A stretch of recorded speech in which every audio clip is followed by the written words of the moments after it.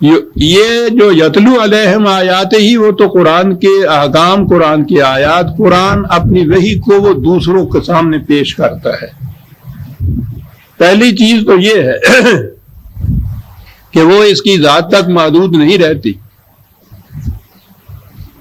ضمناً یہ میں عرض کروں کہ اس کے بعد جو ہمارے ہاں یہ تصوف والوں نے دعویٰ کرنا شروع کیا کہ انہیں بھی خدا کی طرف سے علم ملتا ہے، تو یہ دونوں جو علم کی جہتیں تھیں ان میں بین فرق یہ تھا کہ رسول کو خدا کی طرف سے جو وحی ملتی تھی، فریضہ تھا کہ وہ دوسروں تک اسے پہنچائے. بلغ ما انزل علیک یتلو علیہم آیاتہ ہی. اور ان کے متعلق یہ چیز تھی کہ صاحب ذوق ہی بادہ نہ دانی تا خدا تانا چشی.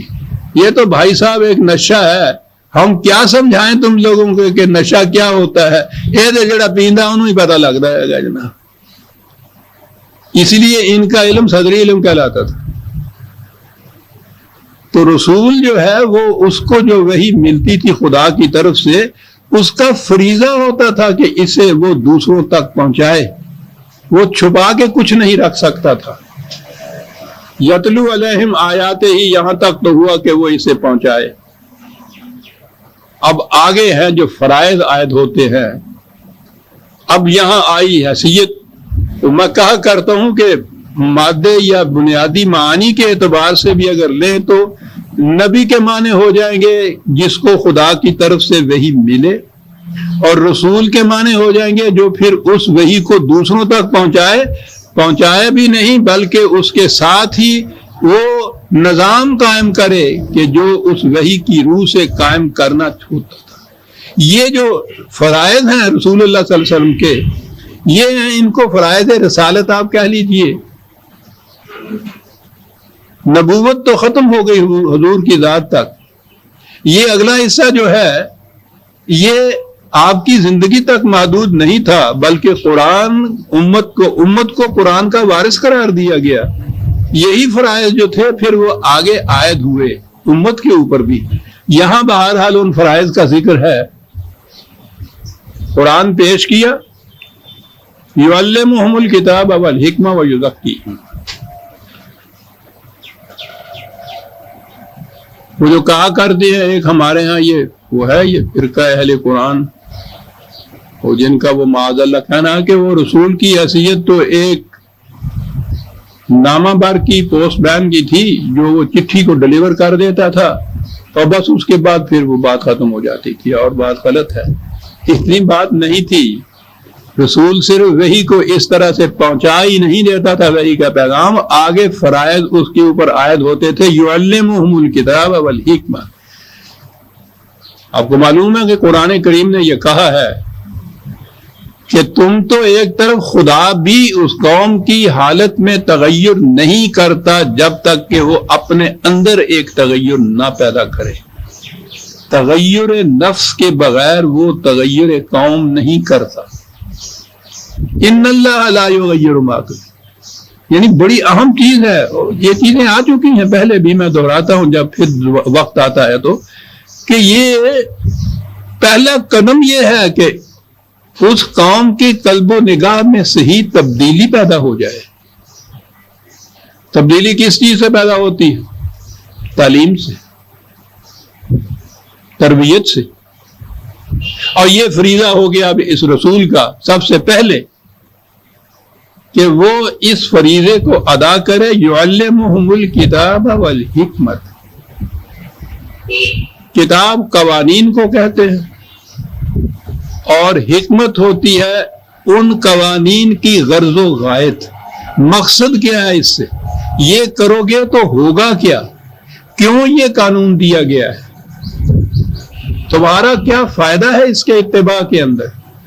اس سے انسانیت میں کیا تبدیلی آئے گی؟ یہ تمام چیزیں حکمت کے اندر آ جاتی. بڑا ہی جامع لفظ ہے یہ. اس کو آپ عقل و بصیرت، علم و فکر، تدبر، شعور، وزڈم، یہ تمام چیزیں کہیے، ریشنلٹی، ریزنز، یہ بڑی اہم چیز ہو گئی۔ یہ جو فرائض ہیں رسول کے، یہ اتنے اہم ہیں کہ قرآن نے متعدد مقامات پر ان کا ذکر کیا ہے۔ انہی الفاظ میں حوالے 2 ایک لکھ لیجئے کہ بڑی اہمیت ہے اس میں۔ سورہ بقرہ کی آیت 129، 151، سورہ آل عمران کی آیت 163، یہی الفاظ، اور چوتھی جگہ یہ سورہ جمعہ کے اندر۔ تعلیم کتاب و حکمت، کتاب تو قوانین کو کہتے ہیں، قانون کو سمجھانا، اور یہ سمجھانا کہ ان کی غرض و غایت کیا ہے، کیوں یہ قانون دیے گئے، عقل و فکر کی روح سے ان کو سمجھایا جائے۔ قانون کا احترام پیدا ہی اس صورت میں ہوتا ہے جب کہ اس کی علت، مقصد، غایت سمجھا دی جائے اور وہ مطمئن ہو جائے کہ ہاں صحیح ہے بات، یہ اس قانون سے یہ ہوگا تو مجھے اس کی پابندی کرنی چاہیے۔ یہ جو قانون تھوپ دیے جاتے ہیں کسی کے اوپر، وہ اسی لیے ان سے سرکشی برتی جاتی ہے، خلاف ورزی کی جاتی ہے کہ قلب و دماغ مطمئن نہیں اس سے ہوتا۔ یہ جتنے بھی آپ کے یہاں یہ ملوکیت، شہنشاہیت، آمریت، یہ ان کو کیوں قرآن نے ناجائز قرار دیا، غلط قرار دیا ہے؟ اس لیے کہ قانون تو وہ بھی نافذ کرتے ہیں، قوانین کی حکمت نہیں بیان ہوتی وہاں کہ کیوں نافذ کیا جاتا ہے۔ رسول کا فریضہ یہ بتایا کہ وہ تعلیم دے گا قوانین کی، اور یہ پھر مطمئن کرائے گا ان کو فکر و تدبر، علم و بصیرت کی روح سے، آرگومنٹس کے ذریعے سے، ریزن کے ذریعے سے، کہ یہ قانون کیوں دیا گیا ہے، تمہارا اس میں فائدہ کیا ہے، اس قانون کے نافذ کرنے سے یا اس قانون کے اتباع کرنے سے ہوگا کیا۔ اور وہ ایسا ہو کہ وہ پھر قرآن میں یہ ہے کہ مومن ہونے کی پھر شرط یہ ہو جاتی ہے کہ یہ معاملہ تمہارے پاس لائیں، جب تم اس میں فیصلہ کرو، ثم لا یجدوا فی قلوبہم حرجا مما قضیت، تو جو تو فیصلہ دے قانون کے مطابق، یہ اپنے دل میں بھی کوئی گرانی اس کے خلاف محسوس نہ کرے، کیونکہ انہیں تو معلوم تھا، وہ مطمئن ہو چکے تھے کہ قانون کے اتباع سے ہمارا ہی فائدہ ہے، اور یہ یقین تھا کہ جو اس نے فیصلہ کیا ہے رسول نے، وہ قانون خداوندی کے مطابق ہے، تو مطمئن تو ہو ہی جائیں گے نا۔ پھر وہ قانون کی حکمت بیان کرنا اتنی عظیم چیز قرآن بتا گیا ہے کہ یہ جتنے بھی کہتے ہیں کہ صاحب حکومت کی فارم کیا ہوگی، شکل کیا ہوگی، جزیات کیا ہوں گی، ارے یہ ساری چیزیں بعد کی ہیں، 2 ہی تو چیزیں ہیں جسے آپ اسلامی نظام یا اسلامی حکومت کہتے ہیں۔ من لم یحکم بما انزل اللہ فاولئک الکافرون۔ کفر اور اسلام میں امتیاز یہ ہے کہ جو کتاب اللہ کے مطابق حکومت قائم کی جائے، فیصلہ کیا جائے، وہ اسلامی ہے، جو اس کے خلاف جائے گا وہ کفر ہے۔ پہلی چیز تو یہ ہے۔ دوسری چیز یہ ہے کہ یہ مطمئن کیا جائے امت کو کہ یہ جو کچھ قانون نافذ کیا جا رہا ہے، اس کی غایت کیا ہے، اس میں تمہاری بہتری کیا ہے، اس کی منفعت کیا ہے، اور امتی کو نہیں بلکہ انسانیت پوری جو ہے اس کو مطمئن کیا جائے کہ اس قانون کی غایت یہ ہے اور اس قانون کی منفعت بخشیاں یہ ہیں، مطمئن کیا جائے۔ تو کتاب کے ساتھ حکمت کی تعلیم جو ہے یہ فریضہ نبوت تھا۔ اب حکمت آپ کے ہاں، پھر میں بعد میں آؤں گا اس طرف، یہ تو تعلیم ہے، تعلیم کا تعلق انٹلیکٹ سے، دماغ سے صرف ہوتا ہے، یہ ذہنی چیز ہے۔ بڑے بڑے پڑھے لکھے دانشور، کوالیفائڈ، ہائیلی ایجوکیٹڈ آپ کو ملیں گے، ان کا کردار دیکھیے تو اتنا گھناؤنا ہوتا ہے کہ صاحب اتنا کچھ پڑھ لکھنے کا فائدہ کیا ہوا؟ ہوا اس واسطے یہ کہ انہوں نے 2 حصے کیے. دماغ کا مطمئن ہو جانا یہ تو فلسفے سے ہو جاتا ہے, خالص عقل سے ہو جاتا ہے. اگلی جو چیز ہے نا یہ کہ صاحب اس کے کردار پہ اس کو کچھ بھی اثر نہیں ہے. وہ جسے اصطلاح میں ہمارے ہاں قلب کا تغیر کہتے ہیں نا, وہ اگلی چیز ہے. وہ پہلی چیز جو ذہنی یا دماغی یا انٹلیکچوئل سیٹسفیکشن ہے وہ ذہن کو مطمئن کر دیتی ہے. اگلی چیز جو ہے کہ وہ قلب کے اندر تبدیلی آئے, یہ تربیت سے آتی ہے. یہ ہے جو اگلی چیز بھی رسول کی ذمہ داری کہ ان کی تربیت اس قسم کی وہ کرے کہ وہ دماغی طور پر مطمئن ہوں کہ جو خدا کے احکام ہیں وہ کس طرح سے ہمارے لیے انسانیت کے لیے منفعت بخش ہیں. اس کے بعد سیرت و کردار کی تربیت اس قسم کی ہو جائے کہ پھر ان قوانین کا احترام اور اتباع کا جذبہ ان کی قلب کی گہرائیوں سے ابھرے. یہ نہ ہو کہ پولیس والا کھڑا ہے یا نہیں. یہ فریضہ تھا رسالت کا. ہمارے ہاں یہ چیز دیکھتے ہیں کہ جاہلیت عرب یہی لوگ تھے نا, جاہلیت عرب میں جو بعد میں ایمان لا کے پھر امت مسلمہ بنے تھے حضور کی. جاہلیت عرب کی وہ ساری دنیا کی برائیاں جو ہے وہ ہمارے ہاں گنا دی جاتی ہیں, اور واقعی ان کے اندر بہت سے عیوب اور ضمائم اور برائیاں تھیں بڑی بڑی اہم. وہی لوگ اسلام لاتے ہیں تو اس کے بعد ہمارے ہاں پھر ان کے متعلق کہا جاتا ہے کہ صاحب یہ دیکھیے ان کے ہاں یہ خوبیاں, یہ حسنات, یہ سارا کچھ ہو جاتا ہے. کوئی نہیں بتاتا کیسے یہ ہو گیا. ذہنوں میں یہ ہے کہ انہوں نے ادھر سے کلمہ پڑھا, ادھر سے سارا ان کے قلب ماہیت ہو گئی. وہ پیتل تھا ذرا سا انہوں نے بھٹی میں دیا سونا بن گیا. یہ یوں نہیں بن گئے تھے. یہ تعلیم کتاب و حکمت اور تزکیہ رسالت کی روح سے ایسے بنے تھے. یہ ٹھیک ہے ان چیزوں کی صلاحیت تو تھی ان کے اندر, لیکن انہیں یہ بنا دینا یہ تعلیم و تربیت رسالت کی وجہ سے ایسا ہوا تھا. شیخ صاحب جگہ دیجیے. یہ ہے فریضہ.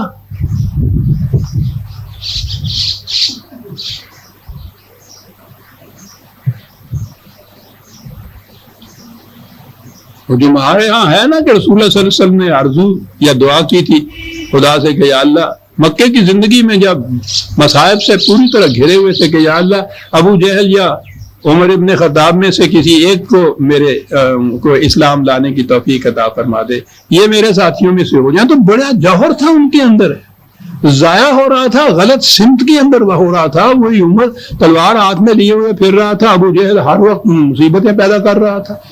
تو بڑی صلاحیت تھی. صلاحیتوں کو دیکھ کے حضور نے یہ کہا کہ ان میں سے جوہر قابل ہے, یہ مٹی میں ملا ہوا ہے سونا. اور میں تو کہتا ہوں کہ کتنی بڑی عظمت ہے ان کی, خود حضرت عمر کی کہہ لیجیے اگر یہ تھی کہ رسول اللہ دعا کرتے ہیں خدا سے کہ یا اللہ یہ مل جائے مجھے کسی طرح. اب جو وہ ملا ہے تو عمر تو وہی تھا, اس کی پہلی زندگی جو ہے وہ بھی ہمارے سامنے ہے. پھر وہ کندن کیسے ہو گیا. تعلیم کتاب و حکمت کی یوں یہ امت بنی تھی. یہ فریضہ جو تھا رسالت کا یہ آگے جاری رہنا چاہیے تھا, کیونکہ قرآن نے کہا ہے کہ ہم نے پھر رسول کی وفات کے بعد اس امت کو وارث بنایا اس کتاب کا. تو نبوت تو نہیں مل سکتی تھی, اب وحی تو نہیں کسی کو آ سکتی تھی, وحی محفوظ مکمل شکل میں موجود تھی امت کے پاس. اگلا حصہ جو تھا رسالت کا حصہ یہ تھا فریضہ اس امت کا. جب تک یہ فریضہ جاری رہا وہ امت مسلمہ وہ اسلام دین کی شکل کے اندر قائم رہا. اس کے جتنے بھی خوشگوار نتائج تھے آج بھی تاریخ عالم کے اندر وہ درخشندہ موتیوں کی طرح چمک رہے ہیں. ساری دنیا ان کو کوٹ کرتی ہے. ہم بھی اس حالت میں جس میں اب ہم ہیں، ہمارا فریضہ یہ رہ گیا ہے کہ وہ اس دور کے جتنے وہ خوشگوار نتائج تھے وہ دنیا کے سامنے وہ پیش کرتے چلے جاتے ہیں، اور اس کے بعد خود فریبی میں مبتلا ہو جاتے ہیں کہ ہم اپنا ہی متعلق یہ کہہ رہے ہیں کہ صاحب ہم اتنے عظم تھے، ہمارا اسلام اتنا عظیم تھا. یہ تھی جب تک یہ کیفیت رہی. پھر چھوڑ دیجیے کہ کون کون سے وہ اسباب اور عناصر پیدا ہوئے جس سے یہ کیفیت نہ رہی. وہ تو میں نے اپنے یہاں کتابوں میں درج کیا ہے. یہ تھا جو کرنا تھا. اس کے بعد جب یہ دین مذہب میں تبدیل ہوا تو پھر جو تبدیلیاں آئیں وہ پوچھئے نہیں. کتاب کی تعلیم وہ تفاسیر جو اس دور کی ذہنی سطح کے مطابق ہمارے آپ جیسے انسانوں نے مرتب کی تھی.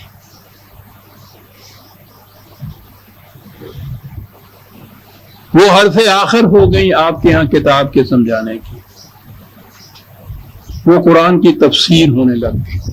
وہ خواہ حدیث کی کتابوں میں تھی یا آپ کے ہاں بعد میں فقہ کے اندر آئی. تو وہ کتاب تو چلی گئی، اس کا بدل آ گیا. حدیثوں کے متعلق تو کھلے بندوں کہہ ہی دیا مثلہ ما ہو، قرآن کی مثل قرآن کے ساتھ. چلیے بھائی، فقہ کے متعلق ان کے ہاں ایک بہت بڑے امام ہے، یا ان کا خود عقیدہ ہے کہ فقہ اور قرآن اور حدیث کے کسی حکم کے اندر تضاد پایا جائے تو قرآن کی آیت کی پہلے تو تفصیل نہیں، تعویل ایسی کرو کہ وہ فقہ کے حکم کے مطابق ہو جائے. اور اگر یہ دیکھو کہ ایسا ممکن نہیں ہے تو سمجھو کہ قرآن کی آیت منسوخ ہے.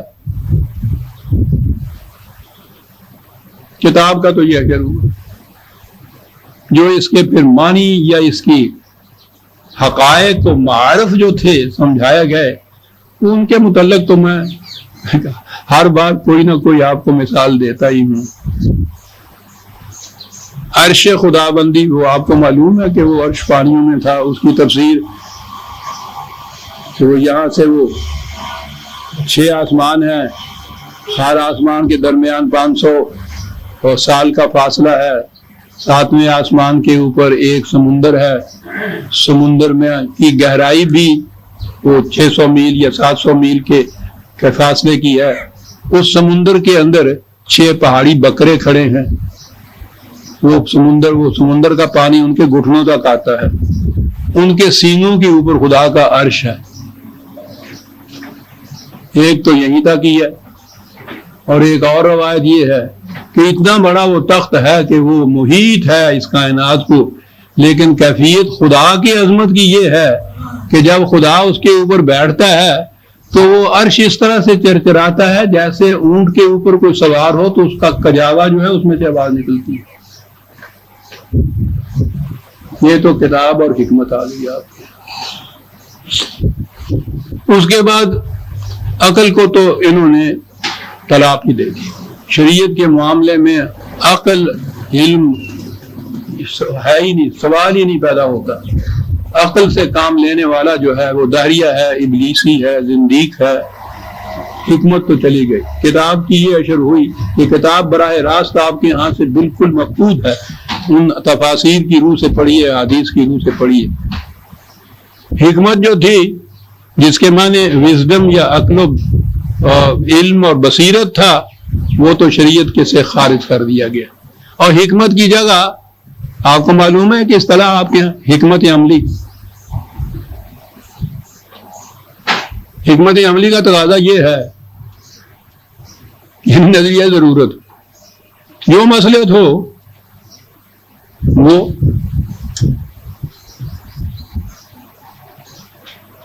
وہ یہ رہ گیا. آگے آیا یزکی، بڑی عظیم چیز ہے یہ. تزکیہ یا زکا یا زکات، اس کے معنی نشو و نما دینا، اور یہی ہے اصل غایت تربیت کی یا تزکیہ کی. انسان کے اندر بہت سی صلاحیتیں ہوتی ہیں، بہت سی استعدادیں ہوتی ہیں، بہت سے جوہر ہوتے ہیں، لیکن وہ ان ڈیولپڈ ہوتے ہیں، غیر نشو و نما یافتہ. ان صلاحیتوں کی ڈیولپمنٹ اس طرح کرنا، نشو و نما ان کو دینا، ان کو انگریزی میں جسے کہتے ہیں ایکچوئلائز کر دینا، وہ پوٹینشیلٹی ہوتی ہے، پوٹینشیل سے ایکچوئلائز کر دینا کہ وہ آپ کا کیریکٹر بن جائے، آپ کا کردار بن جائے، زندگی میں ان کی نمود ہونی شروع ہو جائے، وہ آپ ان کو چینلائز کر دیں جسے کہتے ہیں۔ وہ بہت سی صلاحیتیں اگر کھلی چھوڑ دی جائیں تو وہ پانی سیلاب بن جاتا ہے جو تباہیاں لاتا ہے۔ ان کو اگر ایک دریا یا نہر کے ساحلوں کے اندر پابند کر دیا جائے تو وہ تعمیری نتائج پیدا کرتا ہے۔ یہ ہوتا ہے تزکیے کا نتیجہ۔ تو کتاب تو آپ کی رہ گئی وہ تفاسیر جو بھی میں نے عرض کی، حکمت جو ہے وہ تو خارج از بلد ہو گئی آپ کے شریعت کے معاملے میں، عقل سے کام ہی نہیں لیا جا سکتا۔ آپ کو پتا ہے گالی ہے معتزلہ، انہیں کیوں یہ گالی دی جاتی ہے؟ وہ کہتے تھے قرآن سمجھنے کے لیے قرآن کو عقل و بصیرت کی روح سے سمجھا جا سکتا، یہ جرم تھا ان کا، گالی ہو گیا وہ لفظی۔ اور مجھے تو جو گالیاں پڑتی ہیں وہ آپ کو معلوم ہے، ان میں ایک گالی یہ بھی ہے کہ یہ معتزلہ میں سے ہے، کیونکہ یہ کہتا ہے کہ عقل سے بھی کام لو۔ سکھاں نے ایک مہم جاری کی تھی سی پہ جو پڑھے لکھا ہے بندہ ہوگا انہوں مار دیو، مساوات پیدا کر رہے تھے نا بھی اپنے جیا کر لو۔ وہ ڈھونڈتے پھرتے تھے کہ پڑھا لکھا مل جائے۔ گاؤں کا ایک نوجوان ذرا دیکھا کہ دھوئے ہوئے کپڑے کچھ پہنے ہوئے تھے، اس نے کہنے لگا ادھر پڑھے آئے ہیں؟ کہنے لگا جی نہیں میں تو بالکل نہیں پڑھے ہیں۔ کہنے لگا لا دے دی گردن۔ کہنے لگا کیوں؟ کہنے لگا پڑھے آئے نہیں تھی تینوں بالکل کیوں پتا ہے گا۔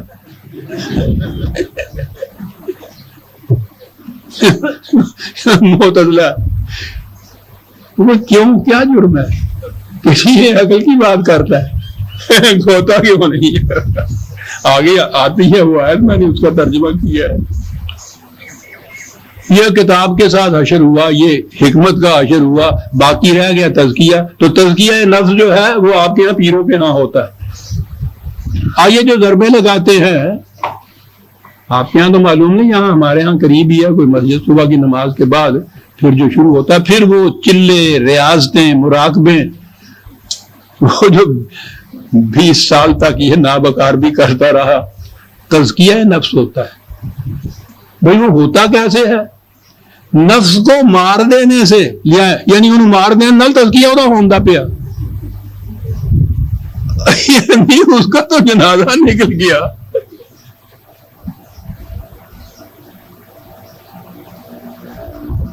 ترک دنیا، ترک عقبہ، ترک لذائذ، ترک حتیٰ کہ ترک وہ یہ ترک آپ حیران ہوں گے کہ یہ سب کچھ پڑھا ہم نے، یہ سب کچھ سیکھا ہم نے کہ یہ کیا کہا کہ یہ کسی چیز کے ترک کرنے کی خواہش بھی تو ایک خواہش ہے، بہرحال اس کو بھی ترک کر دینا چاہیے کہ داؤکھا کم ہے۔ تزکیہ نفس وہ یوں ہو گیا کہ نفس ہی مار دو سیاپ پر، نہ رہے بانس نہ رہے بانسری۔ اب یہ آ گیا آپ کے آگا اسلام، کتاب ہو گئی ہے تبری کی تفسیر، حکمت یہاں سے تو ختم ہوئی اور ہو گئی حکمت عملی۔ جو تقاضا ہے مسئلے تو کر گزرو، عقل و فکر کو دی طلاق۔ تزکیہ نفس کے معنی ہو گئے یہ خانقاہیت، یہاں سے نفس کشی اس کو کہتے ہیں۔ اور یہ آپ کے ہاں قرآن، یہ اسلام ہی نہیں، قرآن ہی نہیں، مغز قرآن مغز را برداشت ہے، یہ ہے ان کے ہاں کہ قرآن جو ہے یہ اس کا مغز تو ہم نے لے لیا معاذ اللہ، استخواں پیش سگاں افتاد، یہ جو باقی رہ جاتا ہے یہ قرآن آپ کے ہاں یہ ہڈیاں ہیں جو ہم نے کتوں کے آگے ڈال رکھی ہے۔ تو خدا کے لیے وہ یہ قوم ڈرے کیا، غضب کے اندر تو خدا کے آئی ہوئی ہے، اس کی کتاب کے متعلق یہ چیز بڑے فخر سے گا کر پھر اس مصنوی کو پڑھا جاتا ہے۔ کہنا یہ رہا تھا کہ فریضہ رسالت تھا، پھر یہ یتلو علیہم آیاتہ ہی پیش کرتا تھا، یعلمہم الکتاب والحکمہ ویزکیہم۔ عزیزان من، جس تعلیم کا نتیجہ یہ یزکیہم نہیں، وہ تعلیم نہیں ہے، وہ ایجوکیشن نہیں، لٹریسی تو ہو سکتی ہے، خواندگی تو ہو سکتی ہے، لکھ پڑھ تو سکتا ہے اس میں، لیکن یہ ایجوکیشن کے تو لفظی معنی ہیں، یہ ابتدا لیٹن سے یہاں سے نکلا، کسی چیز کا اندر سے باہر آنا۔ ہمارے ہاں تو وہ ایجوکیشن کا نصاب بھی الٹا ہے، چند معلومات فراہم کر دی جاتی ہیں، اس کا نام ایجوکیشن ہوتا ہے۔ ایجوکیشن نہیں، یہ تو انفارمیشن ہے۔ پنجاب میں اتنے دریا ہیں، یہ ایجوکیشن ہے؟ ایجوکیشن سے تزکیہ نفس، انسانی صلاحیتوں کو اس طرح سے ان کی نشو و نما کرنا کہ یہ تقاضے دل کی گہرائیوں سے ابھریں۔ کتاب و حکمت یہ رسالت کا فریضہ تھا، یہ امت کا فریضہ تھا، یہ دین کی غائب تھی۔ عزیزان من ڈھونڈتے پھر رہے ہیں کہ نظام کس طرح سے بنے گا، دستور کیا ہوگا، حکومت کی شکل کیا ہوگی۔ سوال تو پہلے یہ ہے کہ یہ امت، یہ قوم کس طرح کی ہوگی؟ یہ پہلی چیز ہے۔ جب تک یہ نہیں ہوگا، آپ جو جی میں آئیں، بہترین نظام بھی آپ قائم کر لیں، کچھ نتیجہ نہیں پیدا کر سکتا۔ مین بیہائنڈ دی گن جسے کہتے ہیں، یہ تو ہے کہ انسان کس قسم کے ہے وہ۔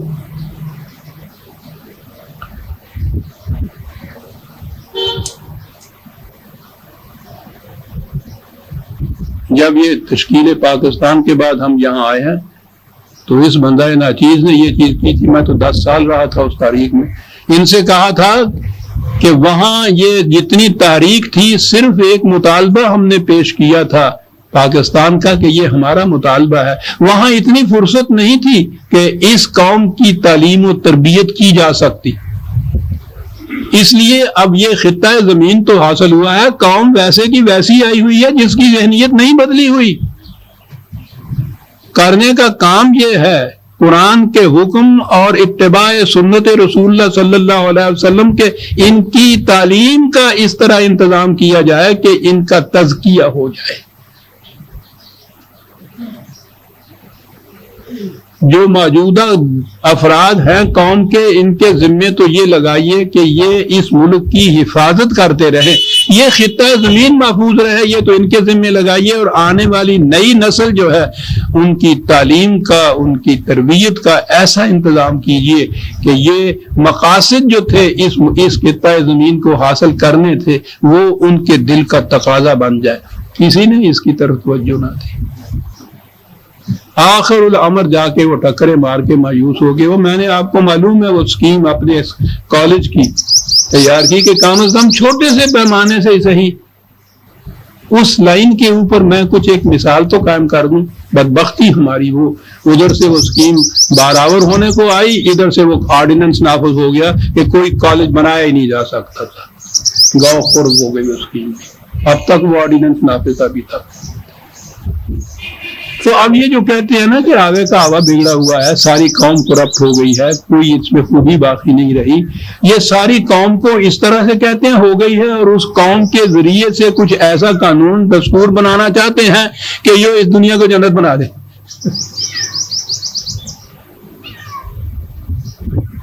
یہ یتلو علیہم آیاتہ ہوگا، یعلمہم الکتاب والحکمہ ہوگا ویزکیہم ہوگا۔ جب جا کے یہ ابن خطاب عمر فاروق بنے گا، ورنہ اگر یہ چیزیں نہ ہوتی تو وہ وہی عرب رہتے، پھر تو یہ چیز نہ بن سکتی جو ہمارے سامنے آئی ہے۔ اس لیے جسے کہتے ہیں نا کہ صاحب اتباع سنت بڑا ضروری ہے، لیکن وہ اتباع سنت کیا کہتے ہیں؟ میں ویسے نہیں کہہ رہا کسی کہ مسواک کی لمبائی اتنی ہونی چاہیے۔ اتباع سنت یہ ہے تعلیم کتاب و حکمت و تزکیہ نفس، یہ کرو۔ حکم خداوندی بھی یہی ہے، اتباع سنت رسول اللہ صلی اللہ علیہ وسلم بھی یہی ہے۔ وَإِن كَانُوا مِن قَبْلُ لَفِي ضَلَالٍ مُبِينٍ، اس سے پیشتر تم گمراہی میں تھے، ایسی گمراہی جو دنیا دیکھتی تھی، ڈھونڈنا نہیں پڑنا تھا، پڑھ۔ یہ تو ہوا حضور کے سامنے جو مخاطب قوم تھی ان کے لیے، اور اس کے بعد وَآخَرِينَ مِنْهُمْ لَمَّا يَلْحَقُوا بِهِمْ، نبی اکرم صلی اللہ علیہ وسلم کی یہ نبوت حضور کی ذات تک اولی قوم تک ہی محدود نہیں تھی. للناس حضور رسول تھے نو انسانی کے لیے. للناس یہ کتاب تھی پوری انسانیت کے لیے ابدی طور پر قیامت تک کے لیے آنے والے انسانوں کے لیے یہ کتاب تھی. اور یہی اتباع رسالت میں جو طریقہ اختیار کیا گیا تھا یہ آگے چلنا تھا پوری انسانیت کے لیے. تو یہی یہ بات کہہ دی کہ یہ یہیں تک محدود نہیں ہے بلکہ ان کے بعد جو لوگ آنے والے ہیں ان کے لیے بھی یہی کتاب ہے اور ان کے لیے بھی یہی طریقہ ہوگا جو ہم نے یہاں تجویز کیا ہے ان کے لیے جو مخاطب قوم ہے. آخرین منہم لما یلحقوا بہم. اس نے عزیزان من باتیں کیا کرتے ہیں ختم نبوت کے اوپر کہ یہ تے کی زبر ہے یہ تے کی زیر ہے. وہ زبر اور زیر کا سوال ہی نہیں ہے. قرآن تے فیصلہ کر رہا کہ یہ انہی کے لیے نہیں ہے ان کے بعد آنے والی انسانیت جو ہے ان کے لیے بھی یہی ہے. تو معاملہ ختم ہو گیا. یہی کتاب ہے. لیکن یہ جب تفسیروں کے بس پڑ گئی بات آپ کو پتا اس کا ترجمہ کیا ہوا؟ ترجمہ نہیں اس کا مفہوم کیا بیان ہو گیا. قیامت تک کے انسان یہ تھا قرآن نے جو کہا. بعد میں جتنے آنے والے بعد میں ہیں ان کے لیے بھی یہی ہے نصاب یہی ہے کتاب یہی ہے نبوت یہی ہے رسالت. اب آگے شان نزول انہوں نے پیدا کیا ہے. ایک وہ بڑی سازش ہے. وہ قرآن کے ابدی عالمگیر حقائق کو محدود کر دینا کسی خاص واقعہ کے ساتھ مختص کر دینا کہ یہ وہیں تک تھا بس وہ واقعہ ہو چکا معاملہ بھی یہ ختم ہو گیا قرآن کی یاد اب پھوگ رہ گئی باقی. یہ میں کیا کیا عرض کروں کہ کس کس قسم کی یہ سازشیں ہوئی ہیں. اس کے شان نزول ہو گئے. قرآن کی آیت تھی کہ قیامت تک کے لیے یہ نبوت اور رسالت باقی رہے گی. شان نزول آئی. بخاری کی حدیث میں ہے کہ جب یہ آیت نازل ہوئی تو صحابہ نے پوچھا کہ حضور یہ کون سی قوم ہوگی جو بعد میں کہی گئی آنے والی ہے کوئی خاص قوم؟ آپ نے اس کو ٹال دیا. پھر اس کے بعد دوبارہ پوچھا گیا آپ ذرا سی حجاب برتا. پھر پوچھا گیا جب اصرار کیا گیا تو حضرت سلمان پارسی بیٹھے ہوئے تھے فارس کے. آپ نے ان کے مونڈے پہ ہاتھ رکھا اور کہا کہ یہ ان کی قوم ہے. اب نظر آتا ہے کہ ایرانیوں نے اپنے لیے یہ شان نزول وضع کی. اب عرب کے بعد گویا ان کے سکسیسر یہ ایرانی ہوں گے. ساتھ سند قرآن کی آیت اور رسول اللہ کی تفسیر. غور فرمایا آپ نے کہ انہوں نے جو کچھ آ کر پھر ایرانیوں نے اس دور کے ایرانیوں نے عباسیوں کے دور میں جس طرح سے آپ کے اس اسلام کے حصے بکھرے کیے ہیں جس طرح سے مسخ کیا ہے نیا ایک اسلام انہوں نے انٹروڈیوس کیا اس کے لیے سند کیا تھی؟ سند یہ تھی کہ رسول اللہ صلی اللہ علیہ وسلم نے فرمایا تھا کہ عرب کے بعد یہ ایرانی ہیں جو اسلام کو سنبھالیں گے. وہ عرب پہلے ہو گئے حضور کے مخاطب بعد میں لما یلحقوا بہم میں ہو گئے ایرانی اور باقی ساری دنیا جتنی بھی ہے وہ پھر ضلال مبین میں ہی رہی. ان کے لیے تو پھر قرآن رہا ہی نا اس تفسیر کے بعد.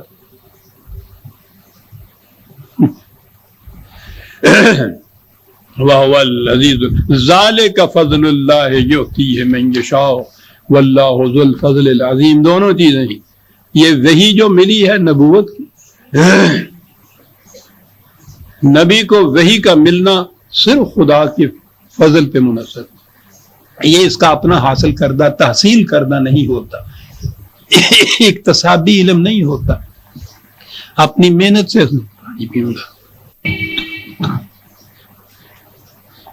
اکتسابی نہیں ہوتا. یہ نبوت خالصتاً وحبی ہے خدا کی طرف سے یہ ملتی ہے.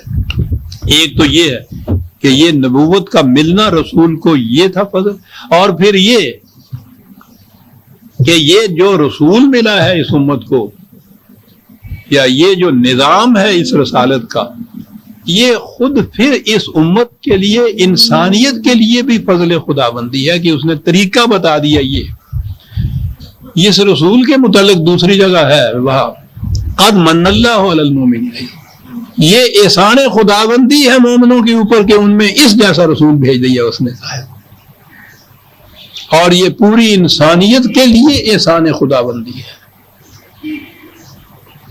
جب بھی یہ دنیا آئے گی ٹھکرائی ہوئی، درماندہ و واماندہ، اس آستان کے اوپر دستک دے گی، یہاں باب محمد رسول اللہ کے اوپر قرآن کے دروازے پہ جب بھی یہ آئے گی، اس جہنم سے وہ نکل جائے گی جس میں یہ صدیوں سے چلی آ رہی ہے، تو اس وقت محسوس ہوگا کہ کتنا بڑا احسان تھا خدا کا کہ اس نے قرآن جیسی کتاب دی اور اسوہ حسنہ دیا اس رسول جیسا صلی اللہ علیہ وسلم۔ یہ فضل خداوندی کہا، یہ تو ہے جو ہم یہ کرتے ہیں، اور یہ دیکھیے جنہوں نے دین کو مذہب بنا رکھا ہوا ہے، یہ یہودی یہی تھے سب پہلی مخاطب قوم کے اندر۔ عیسائیت جو تھی وہ کچھ تصوف والوں کی لوگ تھی، یہ یہودی تھے جو اس دین کو مذہب بنا کے مسخ کر کے بیٹھے ہوئے تھے۔ کہا اس میں ہوتا کیا ہے، کتاب تو اس لیے دی تھی کہ اس کو سمجھایا جائے، سمجھا جائے علم و بصیرت کی روح سے، پھر اس کے اوپر عمل کیا جائے اور اس عمل کے نتائج سامنے لائیں۔ لیکن جب یہ مذہب بن جاتا ہے تو مثال پر اندازہ لگائیے، اور پھر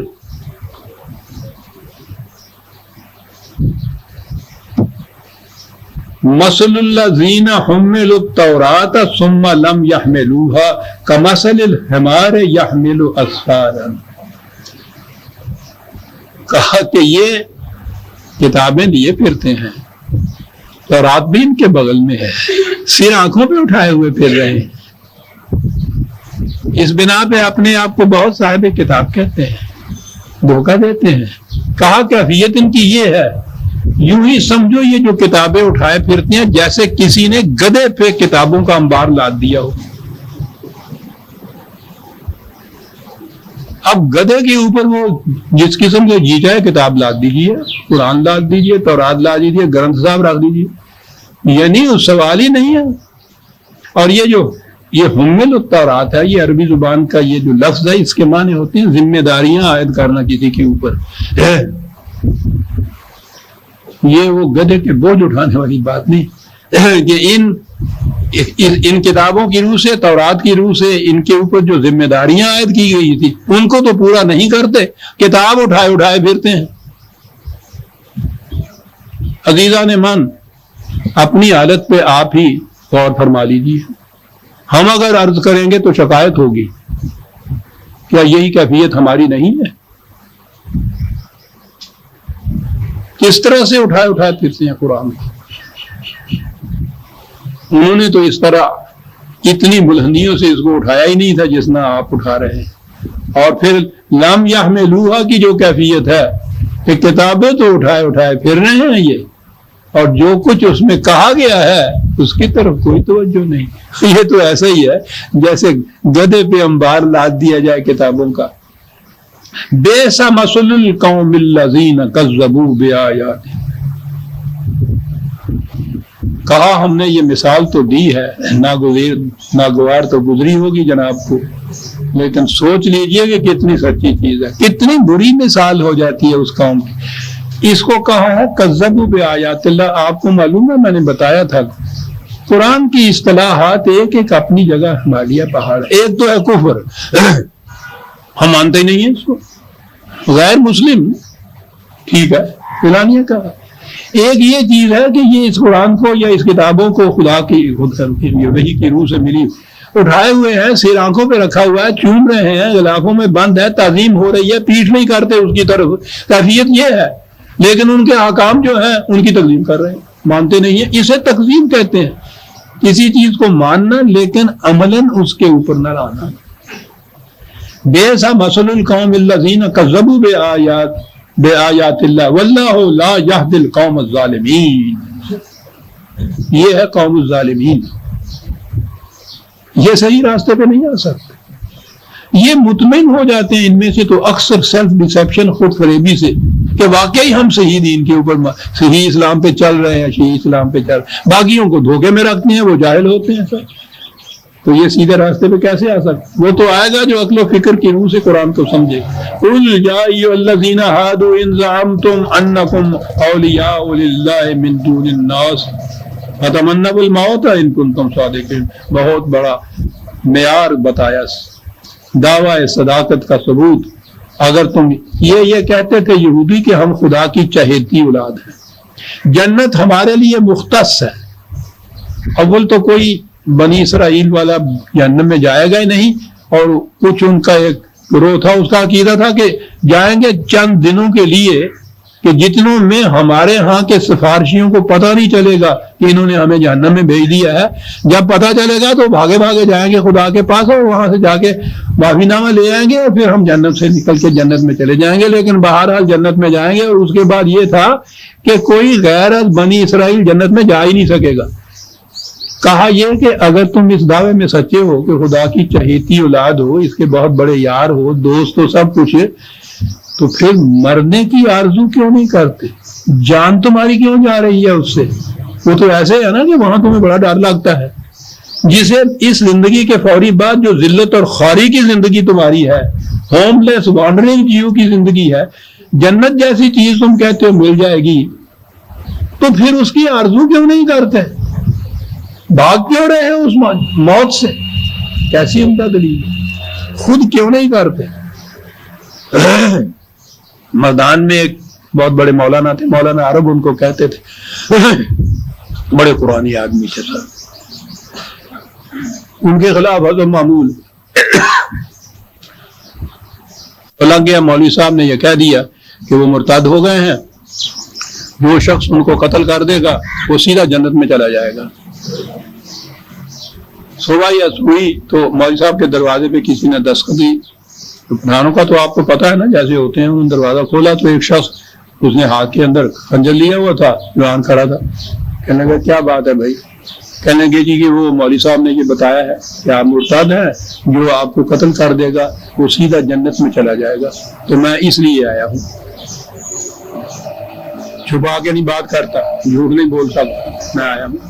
کہنے لگے بہت بہتر بات ہے، ٹھیک ہے میں تیار ہوں، لیکن ایک بات میری پہلے سن لو. جس مولوی صاحب نے یہ کہا ہے اس سے جا کے پوچھو کہ کیوں آپ کو جنت میں جانے کی خواہش نہیں ہے؟ ہمیں جو کہا ہے کہ جا کے کہا رہا ہو تو جنت میں چلے جاؤ گے، تو آپ کو خواہش نہیں ہے، آپ کو جنت میں جانے کی بات ہے. اگر آپ کو خواہش ہے تو آپ کیوں نہیں جاتے؟ پھر وہ واپس نہیں آیا.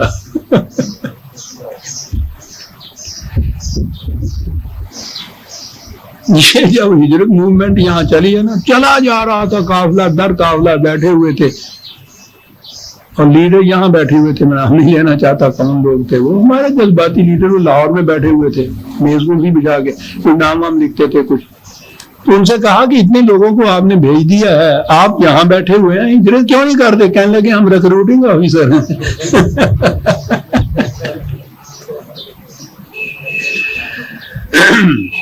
فَتَمَنَّوُا الْمَوْتَ إِن كُنتُمْ صَادِقِينَ وَلَا يَتَمَنَّوْنَهُ أَبَدًا بِمَا قَدَّمَتْ أَيْدِيهِمْ. پتہ ہے ان کو کہ ہمارا حشر کیا ہونا ہے. یہ جو بھاگا ہوا مجرم ہوتا ہے وہ جاتا کیوں نہیں تھانے میں؟ خود اسے پتہ ہے شاہی قلعے میں لے جائیں گے. کیا بات قرآن نے کہی کہ پتہ ہے کہ ہمارا حشر کیا ہونا ہے، اس لیے موت کی تمنا کیا کرے. لیکن انہیں پتہ نہیں کہ واللہ علیم بالظالمین. کہاں تک بھاگ جاؤ گے؟ ہم تو تمہارے دل میں گزرنے والے خیالات سے بھی واقف ہیں.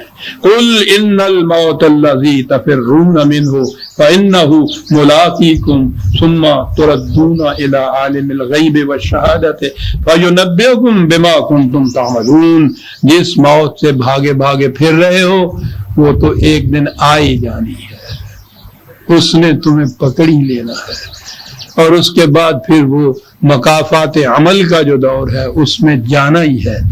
آرزو کرو یا نہ کرو بھاگ نہیں سکتے تم اس سے. اور وہاں يُنَبِّئُكُم بِمَا كُنتُم تَعْمَلُونَ، یہ ہے قیامت عزیزان. جو کچھ کسی نے کیا ہے خواہ وہ چھپائے ہوئے ہے یا ظاہر کیا ہے اس کو ظاہر کر کے سامنے لے آنا اور اس کا جو نتیجہ ہے اس کے بھگتنا پڑے، یہ عزیزان من حیات بالآخرت کے معنی جو قرآن کہتا ہے، اس لیے تم نہیں یہ چاہتے۔ آیت اگلی آئی ہے اس کا لیے وقت ہو جائے گا میرا خیال ہے، دیکھتا کچھ بس ہے نہیں، اور 2-1 منٹ مانگنے سے بھی آپ دے دیں گے۔ ہاں، یا ایھا الذین آمنوا اذا نودی للصلاۃ من یوم الجمعۃ فاسعوا الی ذکر اللہ وذروا البیع ذالکم خیر لکم ان کنتم تعلمون۔ یہ بڑی اہم آیت، عام معنی یہی ہے صاحبان ایمان، جب عام ترجمہ عام معانی، جب تمہیں جمعے کی نماز کے لیے آواز دی جایا کرے تو تم فوراً آ جایا کرو، بھاگ کر آ جایا کرو ذکر اللہ کی طرف، اور کاروبار چھوڑ دیا کرو، یہ تمہارے لیے بہتر ہے اگر تم سمجھو۔ فَإِذَا قُضِيَتِ الصَّلَاةُ فَانتَشِرُوا فِي الْأَرْضِ وَابْتَغُوا مِنْ فَضْلِ اللَّهِ وَاذْكُرُوا اللَّهَ كَثِيرًا، کہ جب پھر نماز سے فارغ ہو جاؤ تو پھر تم پھیل جاؤ، اللہ کا ذکر کرو بہت زیادہ تاکہ تم کامیاب ہو جاؤ، یہ ہم کہا جاتا ہے۔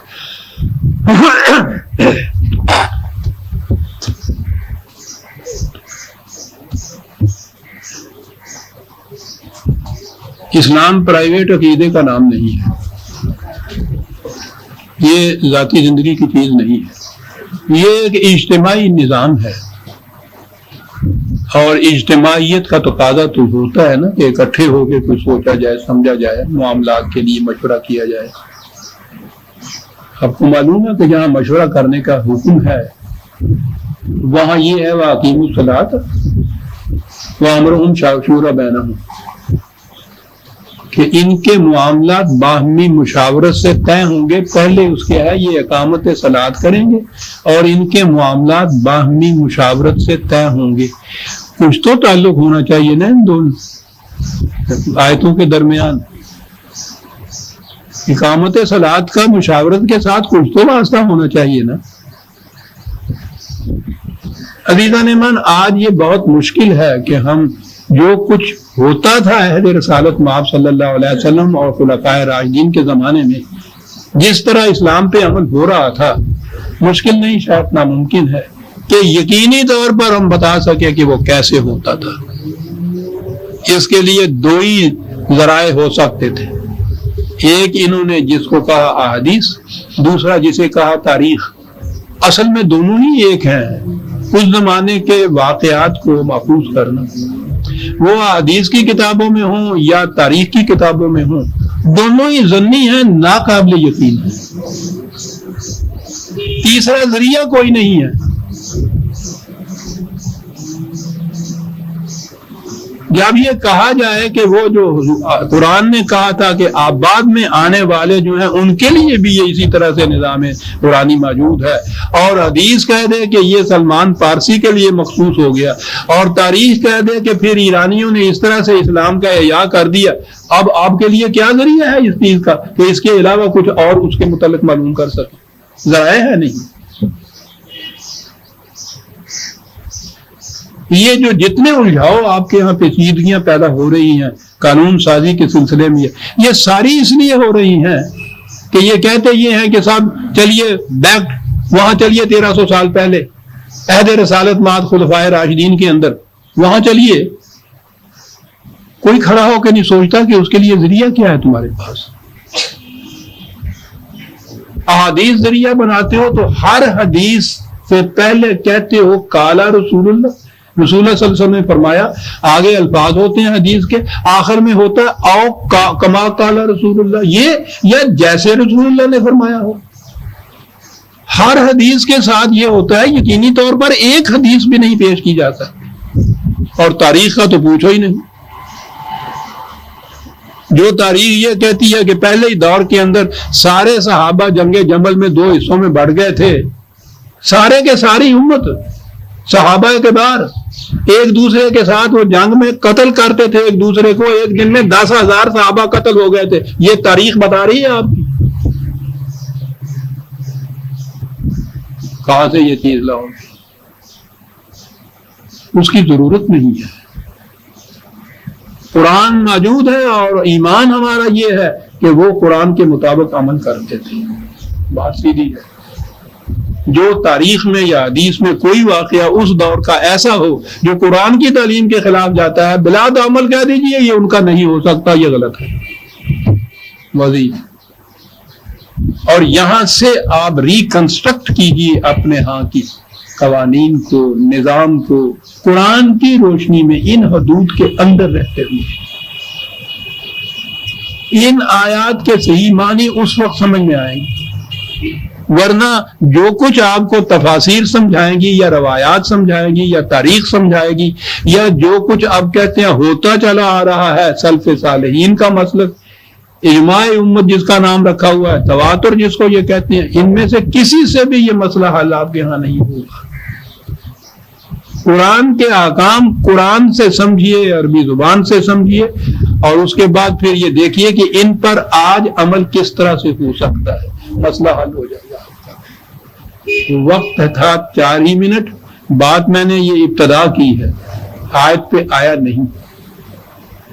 اگلے درس میں انشاءاللہ یہ بات کروں گا کہ یہ چیز کیا چیز ہے اور میں نے یہ کیوں تمہید اتنی باندھی ہے.